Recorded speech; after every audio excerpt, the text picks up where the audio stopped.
Bonjour à tous, le pape étend les mesures de lutte contre les abus dans l'église, une assemblée diocésaine inédite dans l'Orne et l'annonce d'une ostension exceptionnelle de la Sainte Tunique, c'est dans SIC ce lundi.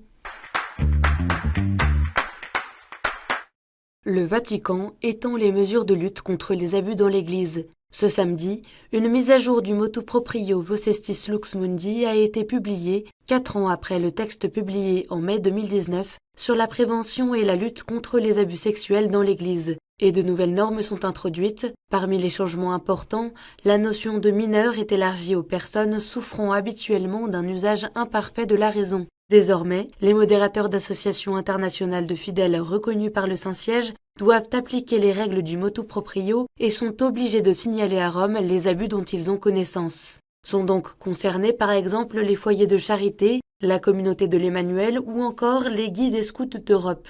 Tout laïc peut faire un signalement. Le texte précise aussi que les diocèses doivent mettre en place des organismes ou des bureaux facilement accessibles au public pour recevoir les signalements.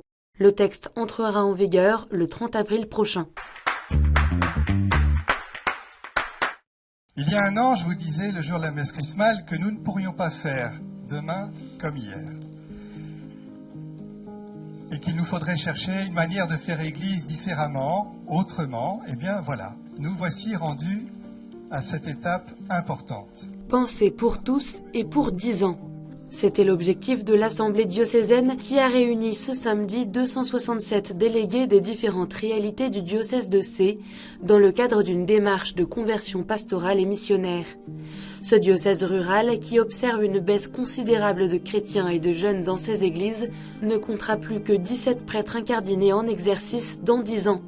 Comme dans beaucoup de diocèses en France notamment, il devient de plus en plus difficile, de témoigner de notre foi, d'annoncer la bonne nouvelle de Jésus-Christ et puis qu'elle soit partagée vraiment. Et il paraissait important donc d'une part d'aider les fidèles diocésains à prendre conscience vraiment de la nécessité de l'urgence d'entrer dans un mouvement de conversion pastorale et missionnaire pour trouver ensemble, vraiment dans une dynamique synodale, une nouvelle manière d'être, de vivre en Église et aussi d'annoncer la bonne nouvelle de Jésus-Christ, bien sûr, pour essayer de rejoindre ceux que nous ne rejoignons pas. Notre évêque vraiment nous a donné une feuille de route pour réfléchir en ce sens, c'est que la mission n'est plus optionnelle. Les délégués ont réfléchi ensemble et voté une piste de travail pour l'année à venir, regrouper les paroisses autour des communautés chrétiennes vivantes et des bassins de vie propres à la société. Une équipe est chargée d'élaborer des propositions concrètes à partir de cette piste de travail, en lien avec les prêtres, les communautés et les laïcs. Prochain rendez-vous, une journée diocésaine le 20 mai 2024. Monseigneur Lalanne a annoncé ce dimanche dans la basilique Saint-Denis d'Argenteuil une nouvelle ostension exceptionnelle de la Sainte Tunique du Christ avant la date prévue. J'ai souhaité que nous n'attendions pas 2034.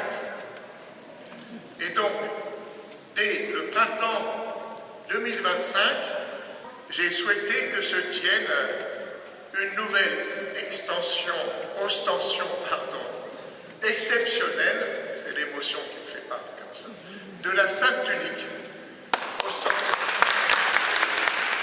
Cela fait 1200 ans que la Sainte Tunique est conservée à Argenteuil. Son exposition à la vénération des fidèles a habituellement lieu tous les 50 ans. L'évêque de Pontoise et gardien de la tunique avait déjà organisé une ostension exceptionnelle en 2016 qui avait attiré plus de 200 000 pèlerins. En 2025, cette nouvelle ostension coïncidera avec le jubilé pèlerin d'Espérance annoncé par le pape et le 1700e anniversaire du concile de Nicée. Une manière pour les organisateurs d'apporter une dimension œcuménique à l'ostension.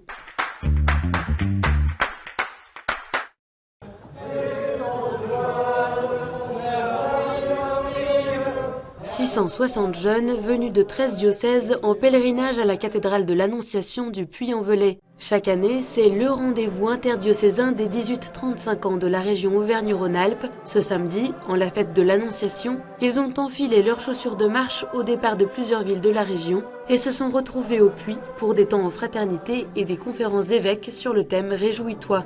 Un avant-goût des JMJ qui auront lieu à Lisbonne l'été prochain.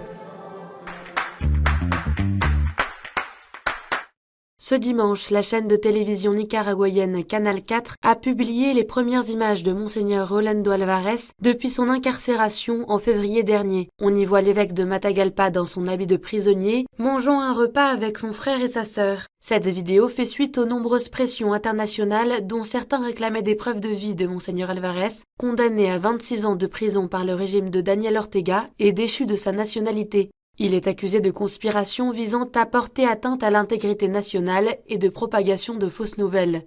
Depuis plusieurs années, les persécutions contre les catholiques s'amplifient au Nicaragua.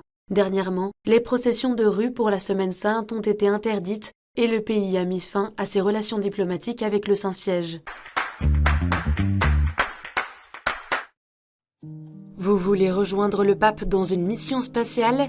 C'est possible, et c'est l'invitation formulée ce lundi lors d'une conférence de presse du Dicaster pour la communication et de l'agence spatiale italienne lors de l'annonce du projet SPEI Sateles, satellite d'espérance en latin.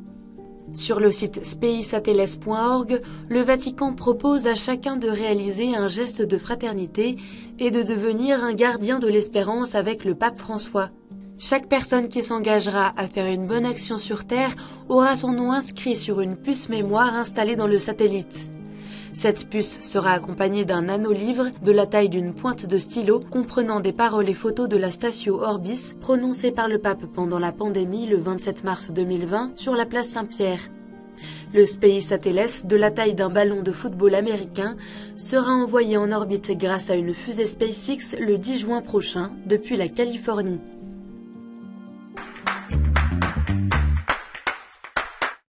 Et en bref, dans l'actualité, les évêques de France poursuivront leur travail sur la gestion et la prévention des abus et violences sexuelles commis au sein de l'Église. Leur assemblée plénière de printemps débute ce mardi à Lourdes. Ils vont notamment se prononcer sur les propositions élaborées par les 9 groupes de travail initiés après la publication du rapport de la SIAZ. Retrouvez tous les jours le flash de la rédaction à 20h30 sur KTO et ktotv.com. La Manif pour tous devient le syndicat de la famille. À l'occasion de ses 10 ans, le mouvement a annoncé vendredi son changement de nom pour continuer à défendre la famille, la maternité, la paternité, les droits et les besoins de l'enfant, la solidarité entre les générations. Sa feuille de route, alerter, mobiliser et influencer. Le Vatican a restitué 3 fragments du Parthénon à l'Église orthodoxe grecque ce vendredi.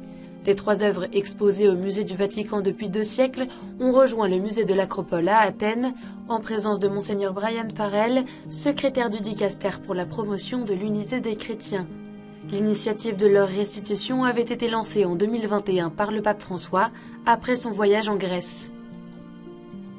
Ce mercredi 22 mars, le père Jean-Yves Médidor, prêtre haïtien, a été libéré après son enlèvement par des hommes cagoulés dans la banlieue de Port-au-Prince le 10 mars.